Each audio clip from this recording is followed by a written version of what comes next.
Meron akong i-share sa inyo and this is the pumpkin seed. Para saan nga ba si pumpkin seed?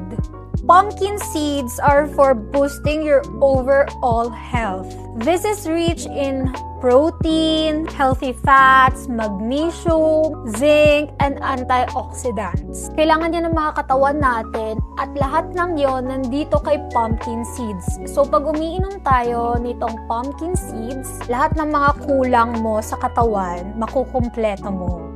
And mapapasarap din ang tulog mo and it also supports the heart health. At maganda rin ito sa ating hair and the skin. Maganda yung hair ko kahit may color siya, healthy siya. Ayan, yung harap lang yung kinulot ko. Pero tingnan nyo naman, oh, hindi siya dry, di ba? And ang long niya, all-in-one na talaga si pumpkin seeds ni Simply Supplements. Kaya naman nandito lang yan sa Yellow Basket.